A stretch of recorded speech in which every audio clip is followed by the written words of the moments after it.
Hey guys, welcome into the 14. I'm Nick Cole, and we're breaking down each SEC football game in Week 13 from a betting perspective.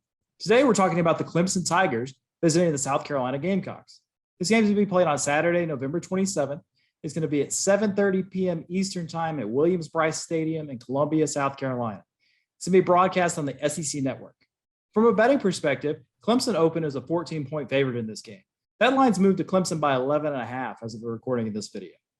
The over-under opened at 41.5 and has since moved to 42.5. I'll begin our betting analyst, Christopher Smith. Christopher, this one might be a little bit closer than it's been in recent years.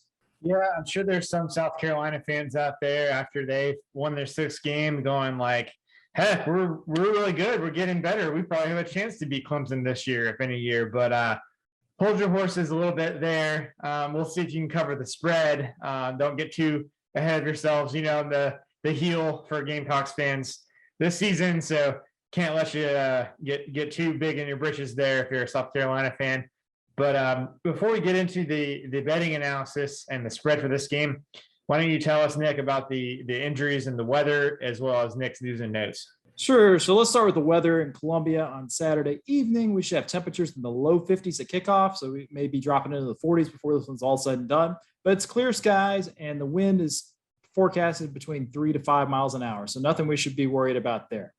On the injury side of things, the list for both of these teams is fairly significant at this point of the year. We'll start with Clemson. At wide receiver, Justin Ross, Joseph Nagata, Frank Ladson Jr., Troy Stellato, and E.J. Williams are all out for this game. Clemson also has 2 safeties, 4 offensive linemen, and 2 defensive linemen out for the season. On the South Carolina side, they're still missing defensive back Jalen Dickerson, defensive lineman Roderick Fitton, linebacker Sherrod Green, tight end Kevion Mullins, wide receiver Rico Powers, defensive lineman Rick Sandage, and offensive lineman Dylan Wana. From a news and notes standpoint, let's start on the South Carolina side and say, Christopher, whether you're a doubter or not, they're making the believers out of some people. At least Shane Beamer is in some factions of the Gamecock Nation there. Like you said, we keep doubling down on how the Gamecocks aren't very good and how they should be losing and missing spreads. And they seemingly are just striving to prove us wrong, right? I guess that's their sole goal this season. Shane Beamer's crew added Auburn to its hit list in week 12, beating them 21-17 at Williams-Brice Stadium. And that, you add Auburn, they beat Florida. They're starting to add a little list of reputable SEC programs that Shane Beamer's taken down in that first season. And like you said, now that they've got the 6 wins that they require for a bowl appearance, it's hard to consider this year anything but a success for a coach that was taking over a 2-win program. And no matter how ugly it's been, you got to take that, especially with the quarterback situation that the Gamecocks have been playing with all year.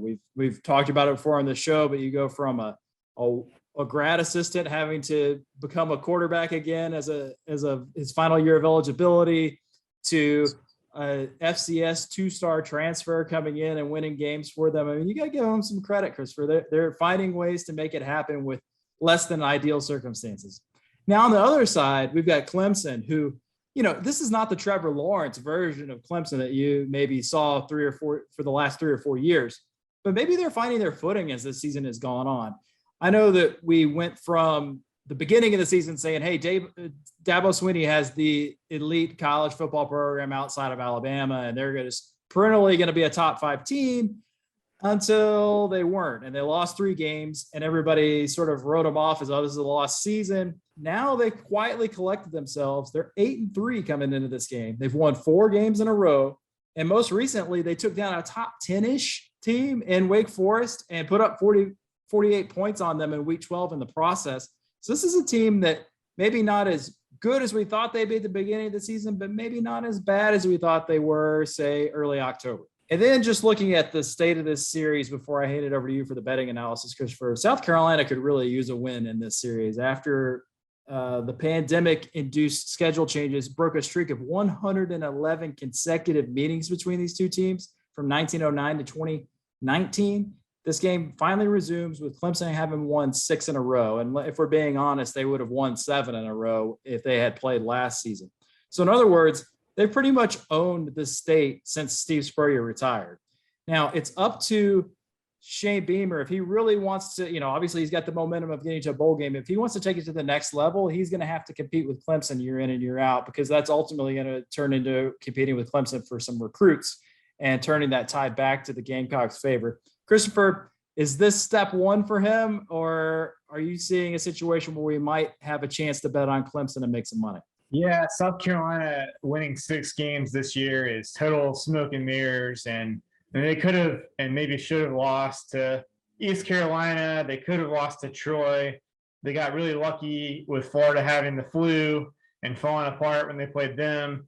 And they had some really, really close wins that they have gotten very fortunate to win. But, Clemson, you mentioned they started 0-7 against the spread, and they're 3-1 against the spread and the last 4 in the lone non-cover. They beat UConn by 37 points as a 40.5-point favorite. So they probably could have covered that one if Dabo just had wanted to cover that game. And, despite beating Florida and Auburn, South Carolina is only 2-3 against the spread in their last 5. And looking at the substance to these teams, if you take a snapshot of the whole season, Clemson's defense is 4th in ESPN's SP+, and they're 11th on defense in EPA per snap. They're 4th in sack rate. They're 22nd in passing downs, line yards. So to put it plainly, Jason Brown is not going to throw for 10.5 yards per attempt and complete 2/3 of his passes like he did against Auburn. Not in this game. And South Carolina's offense is on South Carolina's rush offense is 123rd in EPA per snap. That's not getting it done under any Clemson defensive line in the 21st century. And, on the other side, Clemson just beat Wake Forest by 21. Wake Forest is 39th overall in ESPN's SP+. They beat Louisville by a little bit, and Louisville's 31st. They beat Florida State. Florida State is 44th. And South Carolina is 71st overall. They won and covered against all 3 of those teams that are ranked between 31st and 44th. So the trend is against the South Carolina cover here at 71st overall. If you just take the trend and don't even look at the numbers. But let's look at the numbers, and Nick, let us know who you're betting on, but also whether you have a nice little Thanksgiving weekend gift for our audience out there.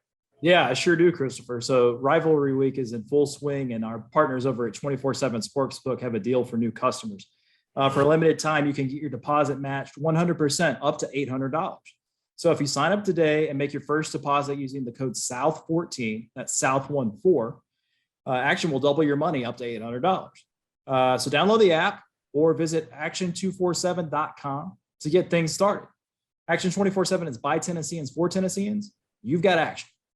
And Christopher, in this game, I just look at it from the raw numbers. We sort of have talked about the smoke and mirrors of South Carolina and the improvement that maybe Clemson has made, and how they've always really been a pretty good defensive team throughout this season, in spite of the losses. I just don't know how South Carolina covers here. I'd like to be the pro SEC guy and say, hey, they got a chance, but I know they've got the home atmosphere. Maybe that's what, maybe you get a couple turnovers and get the momentum rolling your way, get the crowd behind you. Maybe that's the formula. But as far as making a bet on this one, I think I just would have to lean to Clemson and lay the 11.5 if I'm picking a side. The over-under total is interesting to me. I mean, it's a relatively small number in this day and age in college football at 42.5. I'm of the opinion that Clemson could get most of the way there by themselves. So I'm going to take the over for the purposes of making picks here, but I don't know that either one of these really make my card. How do you see it? Yeah, I think the path for South Carolina to cover is simply to play pretty good defense against Clemson, a Clemson team that, they're missing most of their best receivers. Their offensive line is not good. Their quarterback has not been the replacement for Trevor Lawrence that everybody hoped he would be, not this year, not even close. And so I think the way to cover for South Carolina is not necessarily to win or to be something on offense that they're not. It's just to play really good defense. And I think I don't think South Carolina is going to get close all the way there to the total by themselves. I mean, I don't think Clemson is going to score, 35 plus points in this game. So I'll take under 42.5, and I'll go with Clemson minus 11.5 as well.